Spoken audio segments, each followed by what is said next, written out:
Ayun, so nandito tayo sa likod ng namin, ng kampo namin. Itong kampo na to nasira to dahil sa sobrang lakas ng hangin dito sa Greenland. Madalas kasi yung malakas na hangin dito sa Greenland eh.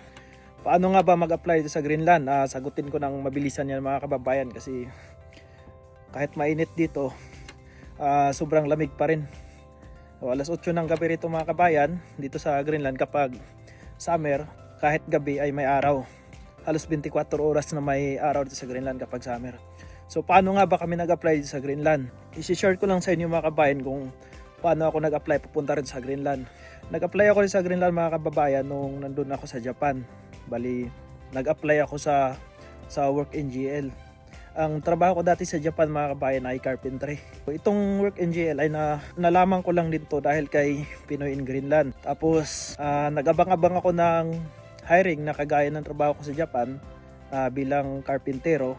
So siguro mga inabot din ako ng 3 buwan sa pag-aabang na mag-post sila ng carpentry. Halos araw-araw akong sumisilip sa FB page nila sa kakaabang ko na magkaroon sila ng hiring na carpentry. Isang araw nga na bago ako pumasok sa trabaho ko sa Japan ay nung akto na sumilip ako ay 2 minutes pa lang na lumipas na nag-post sila ng hiring ng carpentry. Nag-comment lang ako doon sa post nila na sabi ko, pwede ba mag-apply yung galing sa Japan? O nag-reply naman sa akin kaagad. So pinagpasa ako ng resume at yun nga, pinalad tayo na isa yung resume natin na napili sa employer ko dito sa Greenland ngayon.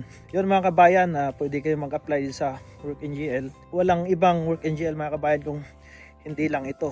So yung mga nagpapanggap na iba na Work NGL tapos nanghihingi kaagad ng pera, mag-ingat po kayo kabayan kasi yan, scam po yan. Ang totoong Work NGL po ay meron silang 300k plus followers at malapit na mag 400k. Yan po ang totoong Work NGL na nag-hire dito sa Greenland.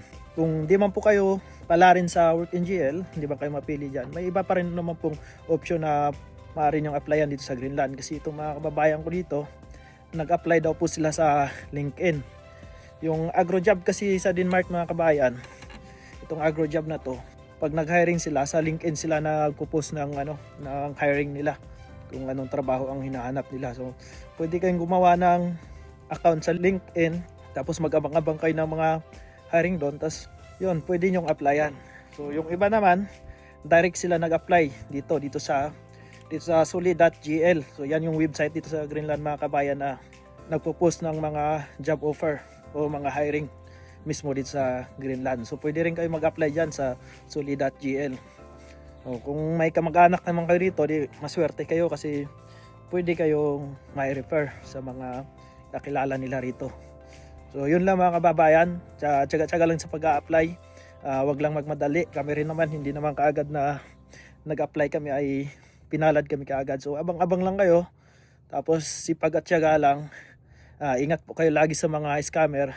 Lalong-lalo na dun sa mga nagpapanggap na Work NGL na nanghihingi ng 3,000. Ang may-ari po ng Work NGL mga kabayan ay Pilipina lang din.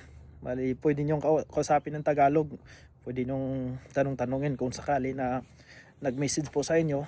Malalaman nyo kung totoong Work NGL. Lalong-lalo na makita nyo yung followers nila na 300k plus. So yun na yun mga kabayan. Good luck sa inyo mga kabayan. Galingan nyo lang sa pag-a-apply. Tiyaga-tiyaga lang, tsaka huwag magmadali. Takos at huwag nyo naman kalimutan mag-subscribe at mag-follow para magkita-kita tayo sa mga susunod kong vlog dito sa Greenland.